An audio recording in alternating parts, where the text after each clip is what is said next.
Namaskar. Increasing and decreasing functions. 12th standard. Application of derivatives. So guys, let us start increasing and decreasing function. Let us take a function. Now function will be like, let us say y is equals to x plus 4. Okay, ये हमने एक function ले लिया और हमने क्या किया, हमें इस फंक्शन का ग्राफ ड्रॉ करना है. हम फंक्शन को चेक करके बता सकते हैं कि वो कौन सा फंक्शन है. जैसे ये वाला फंक्शन लीनियर फंक्शन है. Okay, and I hope that you know that a linear function has a graph having a straight line, है ना. एक लीनियर फंक्शन का जब भी हम ग्राफ बनाएंगे तो वो एक स्ट्रेट लाइन होगी और उस लाइन को बनाने के लिए इसे कंपेयर करिए. अगर इसका ग्राफ बनाना है तो इसे कंपेयर करिए. y is equal to mx plus c. So m का वैल्यू मिलेगा 1 एंड c का वैल्यू मिलेगा 4. ओके, एंड हम इसका ग्राफ बनाएंगे. ये y एक्सिस, ये x एक्सिस. ओके, हम हर बार जब हमने डेरिवेशन की प्रॉब्लम सॉल्व किए हैं, जब हमने बहुत से प्रॉब्लम्स सॉल्व किए हैं, तो हमने बहुत बार ऐसा लिखा है, y is a function of x. Okay, so this y is what, f of x, function of x. So we can also write this as f of x is equals to x plus 4. As the value of x is changing, the value of f of x is also changing. And what is f of x? It is nothing but y. तो y axis हमें f of x बता रही है और x axis हमें x बता रही है. ठीक है, अब वापस आ जाओ. हमें इसे इस लाइन का ग्राफ बनाना है और ये लाइन है और ये लाइन है जिसका एंगल कितना होगा पॉजिटिव एक्स एक्सिस से 1. What is m? m is the slope and m is also tan theta and this is 1. It means that theta is equals to 45 degree. तो ये जो भी लाइन है ये 45 डिग्री का एंगल पॉजिटिव एक्स एक्सिस से बनाएगी.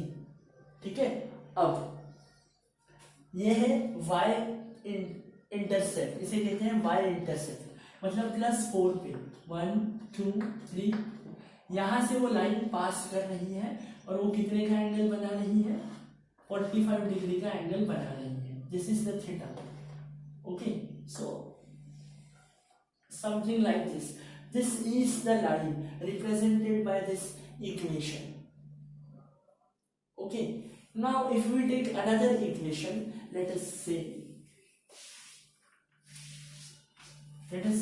y is equals to minus x plus 4, for example.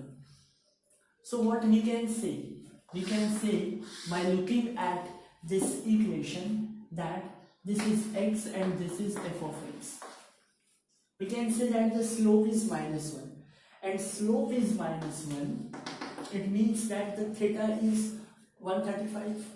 Okay, and this will be like the angle between x axis and the line is 135 and from where it is passing, that is 1 2 3 from here. So it is something like this. This will be the theta.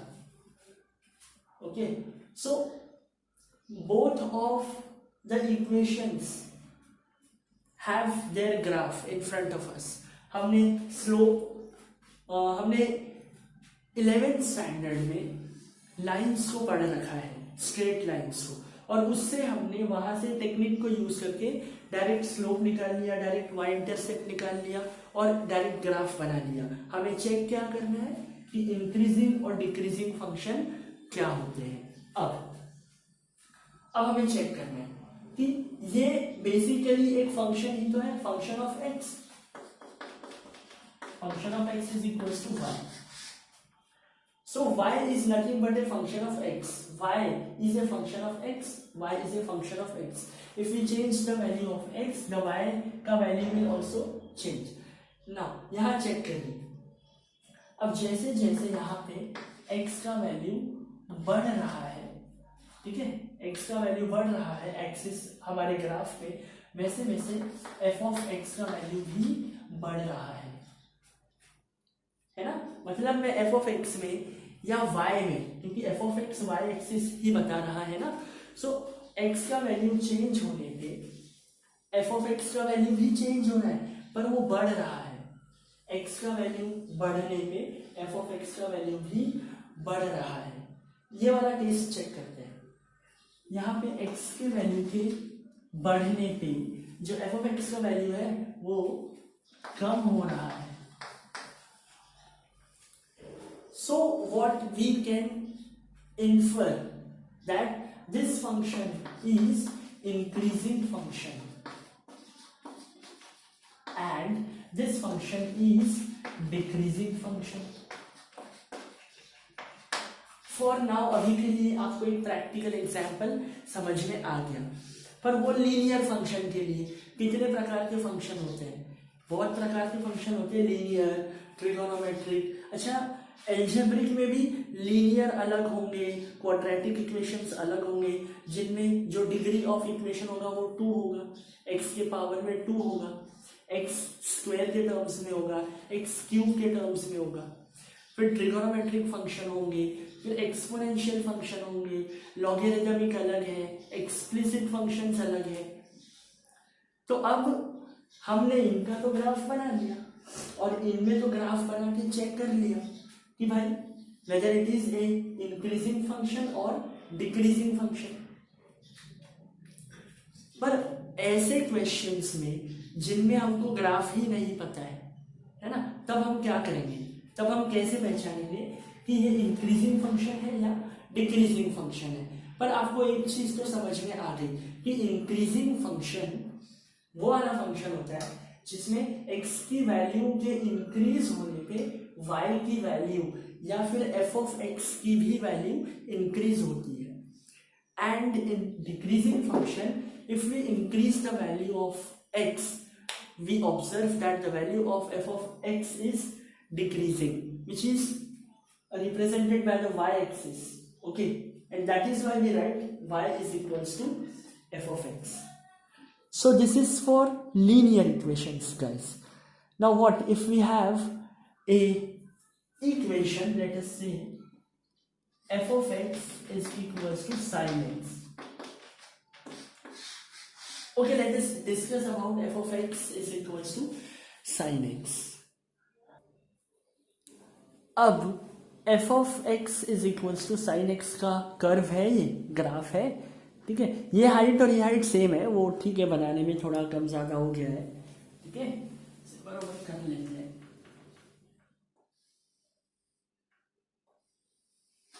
हाँ चलिए, अब अब जो x axis है ये angle represent करेगा इन radiance. Okay, x क्या बताएगा? Angle in radiance. ओके, और f ऑफ x, तो f ऑफ x का वैल्यू अगर साइन x का वैल्यू 0 है तो f ऑफ x का वैल्यू भी 0 हो जाएगा, साइन 0 इज 0, तो f ऑफ x का वैल्यू 0। ठीक है, अगर ये हो जाएगा पाई बाय 2 तो f ऑफ x हो जाएगा 1, है ना, और ये हो जाएगा पाई, ये हो जाएगा 3 पाई बाय 2, ये हो जाएगा 2 पाई। ओके, चलिए अब अगर मैंने आपसे पूछा कि भाई ये जो f of x is equals to sine x का ग्राफ है जो ये बना हुआ है, ये इंक्रीजिंग है कि डिक्रीजिंग है ना। इसके पहले हमने क्या चेक किया था कि x का वैल्यू बढ़ रहा है और f ऑफ x का वैल्यू भी अगर बढ़ रहा है तो इंक्रीजिंग हो जाएगा, अदरवाइज f ऑफ x का वैल्यू घट रहा है x के वैल्यू के इंक्रीज होने पे तो वो डिक्रीजिंग फंक्शन हो जाएगा। And in the same way what we can say about this graph, what do we call this? So अब हम कहेंगे कि देखिए 0 से लेके पाई बाय 2 तक की अगर हम बात करें, 0 से लेके पाई बाय 2 तक की अगर हम बात करें तो हमें दिखेगा कि 0 से पाई बाय 2 तक जो वैल्यू है वो बढ़ रही है। किसकी वैल्यू बढ़ रही है? एफ ऑफ एक्स की। देखिए, है ना? तो हम कहेंगे 0 से π/2 में वो इंक्रीज कर रहा है, इंक्रीजिंग फंक्शन के जैसा बिहेव कर रहा है। फिर हमने देखा कि π/2 से पाई तक, π/2 पे वो यहाँ पर है, ठीक है, π/2 से पाई तक में वो नीचे आ रहा है और वैल्यू उस एफ ऑफ एक्स की कम होती जा रही है जैसे जैसे एक्स बढ़ रहा है। तो हम लिखेंगे कि π/2 से पाई तक वो डिक्रीजिंग फंक्शन के जैसा काम कर रहा है। हमने देखा कि वो और डिक्रीज ही हो रहा है 3π/2 तक, जब तक x का वैल्यू पाई से 3π/2 भी जा रहा है तो हम देख रहे हैं कि वो फिर से डिक्रीज ही हो रहा है। So it means that the value is from π/2 to 3π/2. The value of the function is decreasing and that is why π/2 से 3π/2 तक वो डिक्रीजिंग फंक्शन के जैसा बिहेव कर रहा है। फिर हमने देखा कि 3π/2 से 2π तक, और 2π से ये क्या हो जाएगा? ये हो जाएगा 2π प्लस π/2 दैट इज 5π/2 या फिर 2.5π।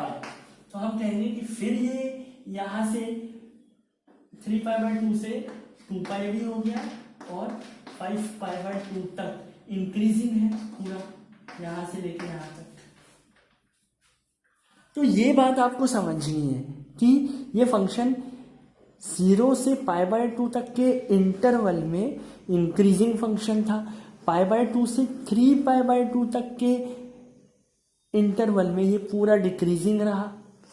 या इससे दो इंटरवल बना लो, कहो π/2 से π तक डिक्रीजिंग था और फिर π से 3π/2 तक फिर से डिक्रीजिंग था और 3π/2 से 2π तक फिर से इंक्रीजिंग हो गया, वैल्यू बढ़ने लग गई एफ ऑफ एक्स की।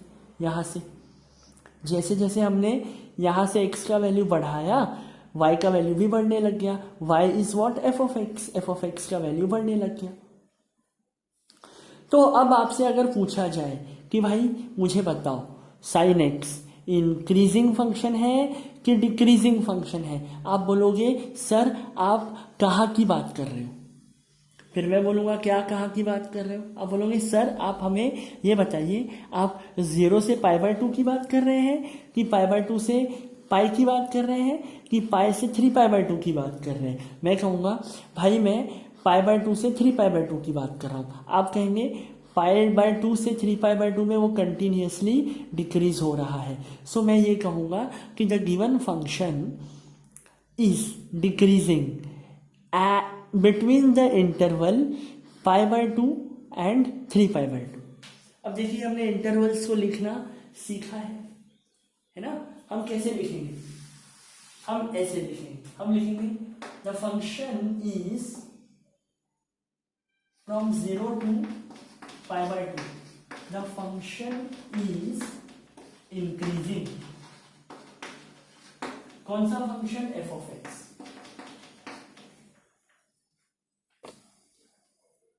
अब π/2 से पाई या 3π/2 में function is decreasing and so on guys. So this is how we can understand whether the given function is increasing or decreasing। पर यहाँ पे अगर हम ओवरऑल साइन के ग्राफ के बारे में बात करें, साइन के कर्व के बारे में बात करें कि मुझे कोई इंटरवल की बात नहीं करनी है, मुझे बताओ साइन एक्स का जो ग्राफ है वो ओवरऑल डिक्रीजिंग है या इंक्रीजिंग है। आप कहेंगे कि वो कुछ जगहों पर इंक्रीजिंग जैसा बिहेव कर रहा है, कुछ जगहों पर डिक्रीजिंग जैसा, फिर इंक्रीजिंग जैसा, फिर डिक्रीजिंग जैसा, है ना? तो आप ऐसा कहेंगे कि this function is neither increasing nor decreasing. ऐसे फंक्शन के बारे में हम लिखेंगे कि the given function is neither increasing nor decreasing. So guys this is all about increasing and decreasing functions. ठीक है, अब मैं एक काम करता हूं, ठीक है, हम लोग को कुछ चीजें समझनी है, उसके लिए मुझे इस ग्राफ को दोबारा तोड़ तोड़ के बनाना पड़ेगा। तो हम आगे बढ़ते हैं, पर पहले कुछ क्यूरियोसिटी को खत्म करते हैं। अब हमने इतना सब तो जान लिया कि फंक्शन इंक्रीजिंग कब होता है, डिक्रीजिंग कब होता है, और लीनियर इक्वेशन में जो सबसे पहले हमने लाइंस ड्रॉ करी थी, है ना, उस केस में तो हमने इंटरवल की बात ही नहीं करी थी। जैसे यहाँ पे हम कह रहे हैं कि इस इंटरवल में, क्योंकि वहां पे लाइन का जो स्लोप था वो हमेशा या तो इंक्रीजिंग या तो डिक्रीजिंग था। ठीक है, अब इस जगह पे हम ये सोचते हैं कि आपको क्वेश्चन कैसे आएंगे। आपको क्वेश्चन आएंगे कि या तो वो बोलेगा, एक इक्वेशन को दे देगा कि भाई y इज इक्वल टू और f of x is equal to something something, और हमें ये बताइए कि कुछ गिवन इंटरवल में वो फंक्शन इंक्रीजिंग है या डिक्रीजिंग है। मतलब आपको ये बताना है, आपको फंक्शन गिवन होगा और आपको रेंज भी गिवन होगी। जैसे आपको गिवन होगा फंक्शन है sin x, और हमें बताइए कि 5π/2 से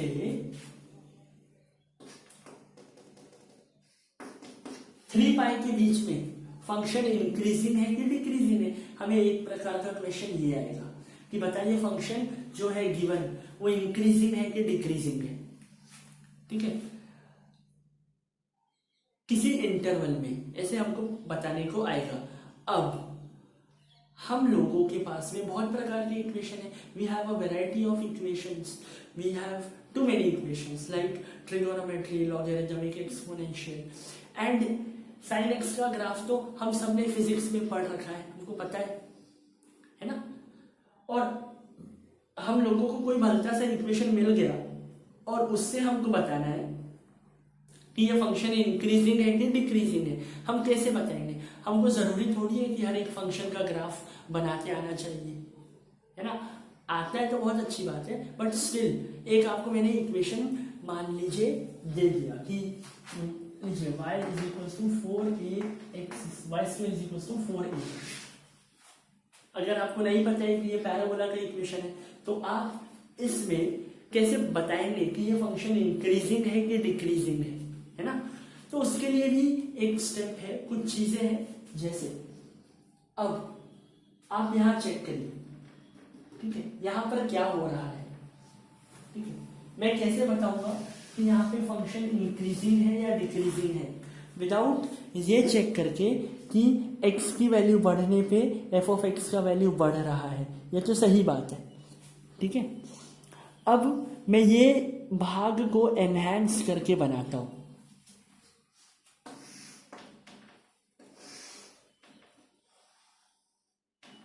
ठीक है, ये वाला पॉइंट है और ये वाला पॉइंट O है और ये पूरा कर्व ही है। ठीक है,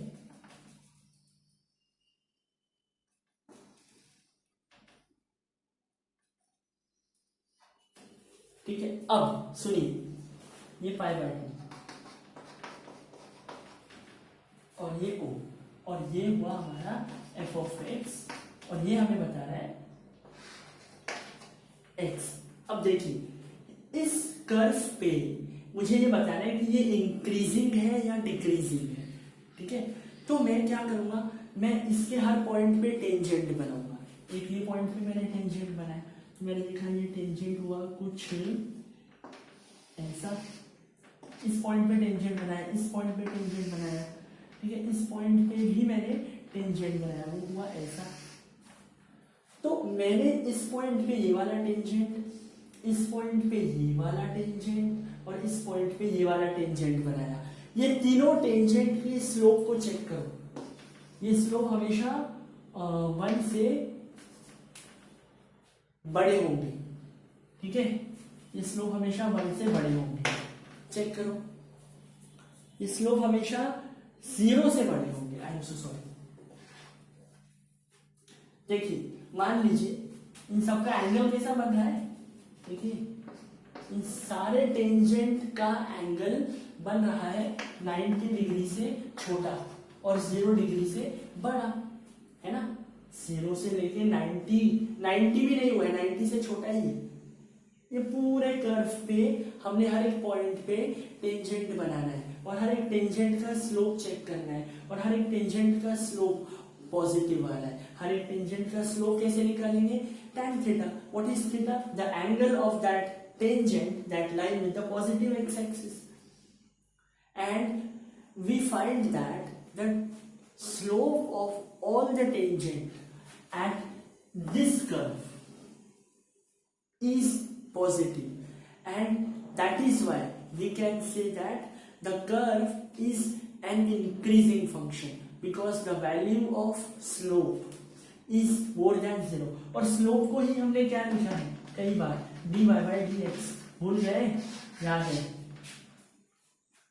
इसके पहले हमें बहुत सारे कर्व के इक्वेशन गिवन होते थे और हमें उससे स्लोप फाइंड करना होता था। हम क्या करते थे? dy by dx, dy by dx। सो अब आपको कोई इक्वेशन गिवन है ना, बनता ही इक्वेशन गिवन है, आपको उसका ग्राफ बनाते नहीं आता, तो आप क्या करोगे? आप उसका dy by dx निकालोगे, और dy by dx निकालने के बाद चेक करो वैल्यू पॉजिटिव आ रही है या नेगेटिव आ रही है। अगर वैल्यू पॉजिटिव आ रही है तो इंक्रीजिंग फंक्शन, और नेगेटिव आ रही है तो डिक्रीजिंग फंक्शन। फिलहाल के लिए यहां तक आप स्टेबलाइज कर ले खुद को। अब जैसे मैं अगर ये वाला सीन लूं, ये वाला भाग मैं यहां एनलार्ज करके बनाऊं, तो ये कैसा हो जाएगा?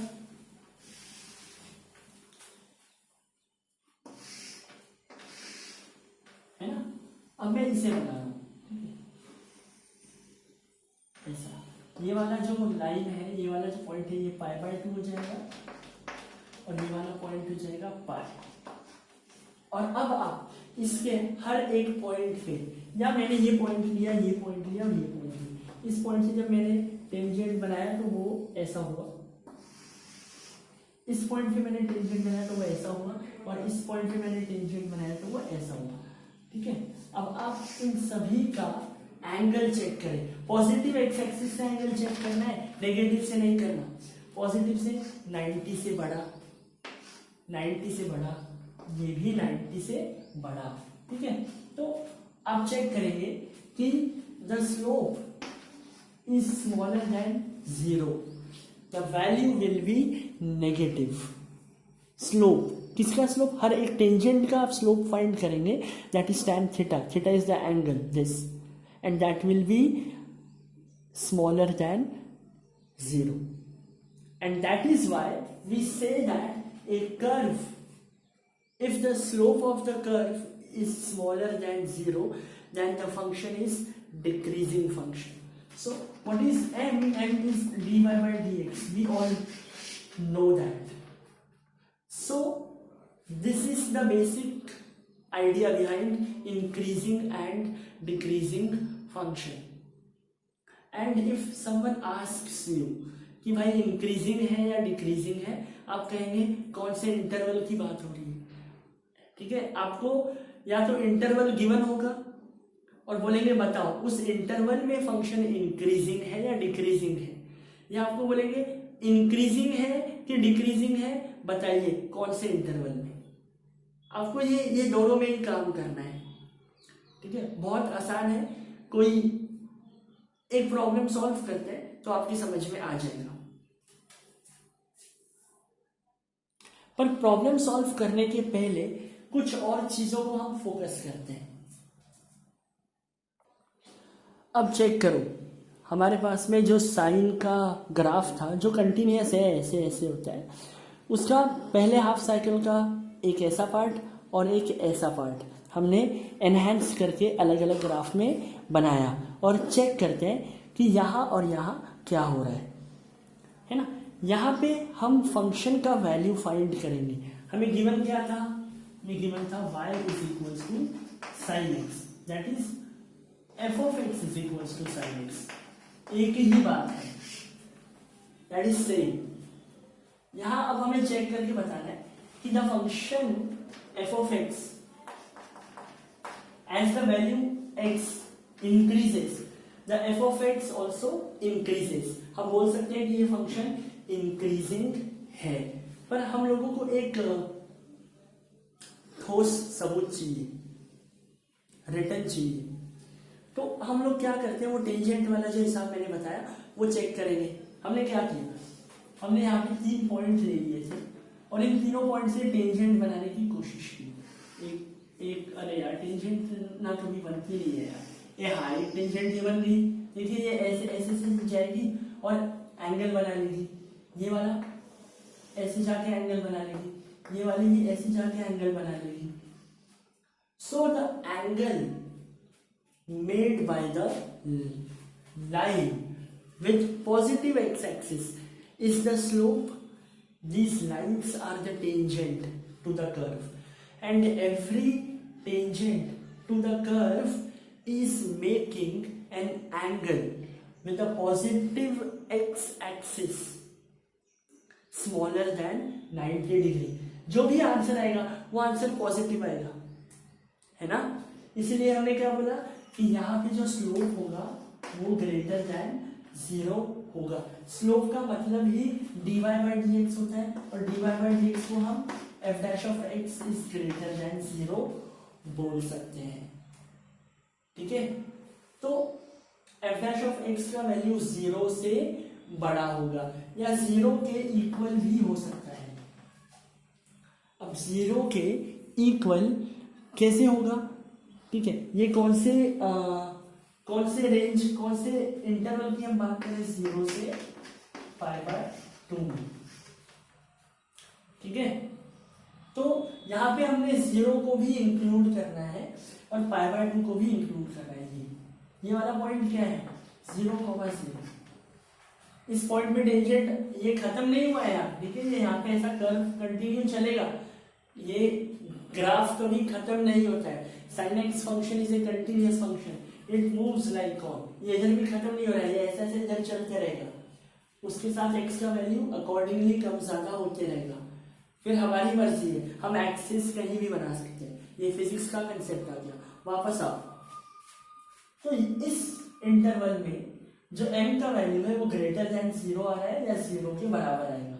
0 के बराबर का आएगा इस पॉइंट पे, इस पॉइंट पे चेक करो, ये ऊपर वाला जो पॉइंट है जहां से वो नीचे जाना स्टार्ट कर रहा है, इस पॉइंट पे अगर हम टेंजेंट बनाएंगे वो टेंजेंट ऐसा बनेगा, ऐसा बनेगा टेंजेंट। और बताइए इसका एंगल पॉजिटिव एक्स एक्सिस से कितना है, 0 डिग्री, और 0 डिग्री है तो स्लोप कितना हो जाएगा, 0, इसलिए उसे भी इंक्लूड करना है।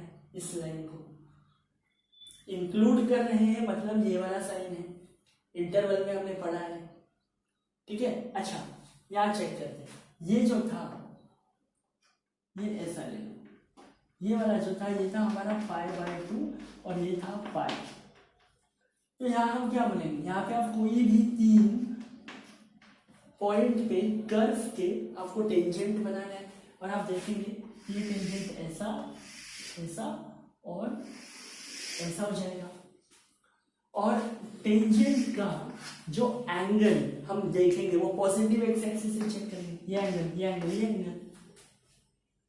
तो यहाँ पर जो स्लोप है वो स्मॉलर देन 0 आएगा या इक्वल टू 0, वही हिसाब ये वाला, क्योंकि ये वाला पॉइंट तो इस कंडीशन में भी आ रहा है ना, π/2 तो आ रहा है ना, यहाँ पर भी आ रहा है यहाँ पर भी आ रहा है। तो हम क्या कहेंगे कि within this interval the function is increasing because the value of slope of all the tangents are greater than or equal to 0, or in application of derivation we may say that f dash of x is greater than or equal to 0. What is f dash of x? इसको differentiate करें cos x। तो हमेशा हमको function को given curve के equation को differentiate तो करना ही पड़ेगा, ठीक है। अब ये तो हुई बात इंक्रीजिंग और डिक्रीजिंग की, ठीक है। और 2-3 एग्जाम्पल लेते हैं। अब ये चारों केस को समझते हैं। आपको पता है एक्स एक्सिस पे x होगा और वाई एक्सिस पे f ऑफ x होगा, ठीक है। मैं हर ग्राफ में लिख नहीं रहा हूँ। अब देखो इंक्रीजिंग और डिक्रीजिंग फंक्शन तो समझ में आ गया क्या होता है, ठीक है। अब हमें चेक करना है स्ट्रिक्टली इंक्रीजिंग और इंक्रीजिंग में क्या फ़र्क है। ये वाले ग्राफ को चेक करिए, जैसे जैसे x का वैल्यू बढ़ रहा है वैसे वैसे f ऑफ x का वैल्यू भी बढ़ रहा है यहाँ पर इतने इतने इतने इंटरवल में ऑफ x के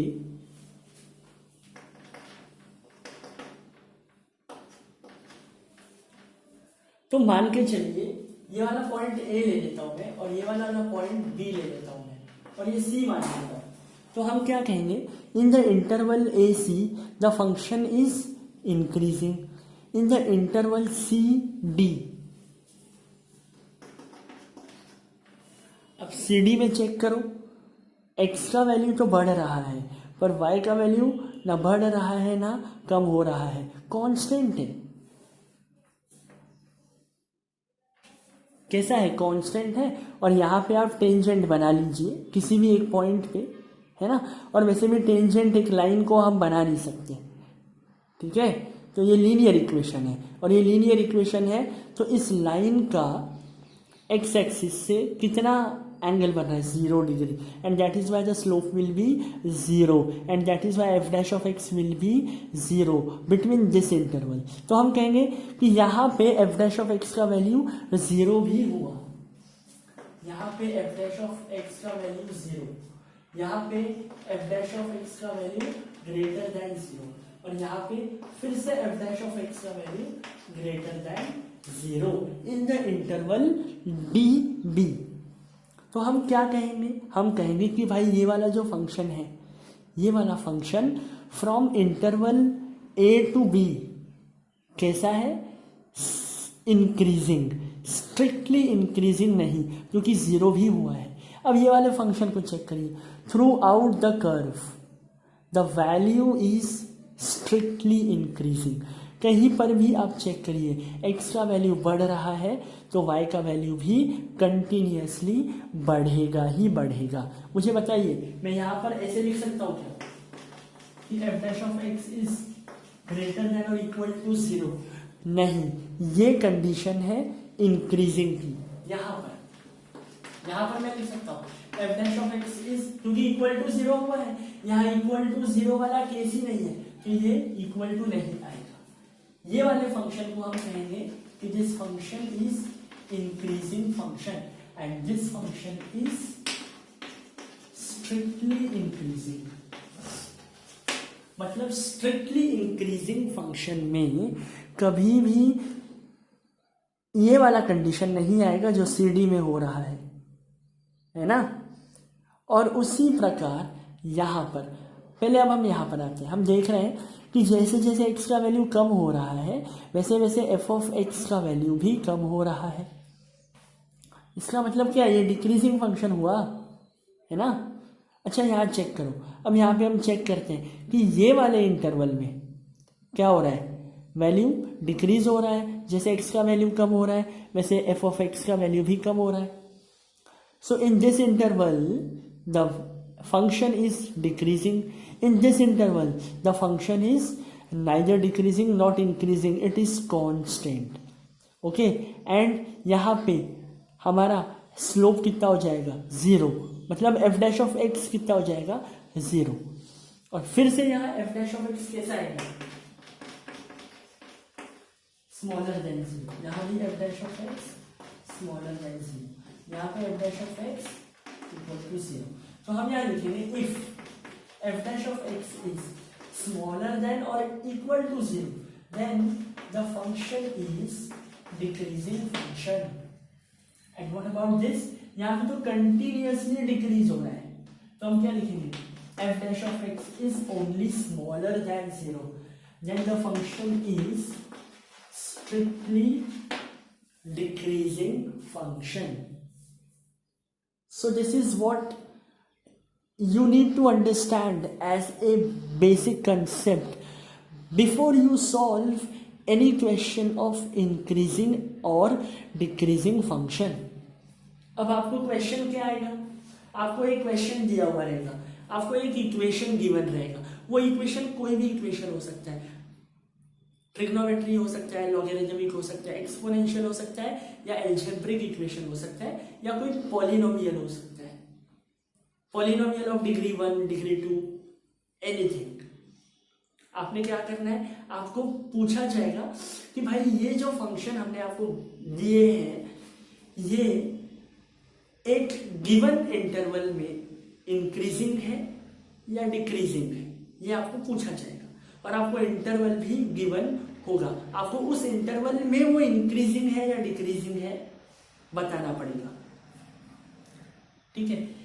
या फिर आपको क्या करेगा, आपको बोलेगा कि बताइए फंक्शन किस इंटरवल में इंक्रीजिंग है और किस इंटरवल में डिक्रीजिंग है। आपको या तो ये बताना है कि फंक्शन डिक्रीजिंग है या इंक्रीजिंग है, या आपको ये बताना है कि कौन से इंटरवल में क्या हो रहा है, बस। और वो फाइंड करने के लिए आपको एफ डैश ऑफ एक्स तो फाइंड करना ही पड़ेगा, क्योंकि एफ डैश ऑफ एक्स अगर 0 से बड़ा आ रहा है तो हम कहेंगे इंक्रीजिंग है, 0 से छोटा आ रहा है तो हम कहेंगे डिक्रीजिंग है, 0 भी आ रहा है तो भी हमें चेक करना पड़ेगा। और otherwise F dash of x अगर 0 के बराबर कभी नहीं आएगा पर 0 से बड़ा ही आएगा तो हम कहेंगे कि वो स्ट्रिक्टली इंक्रीजिंग फंक्शन है, अदरवाइज स्ट्रिक्टली डिक्रीजिंग फंक्शन।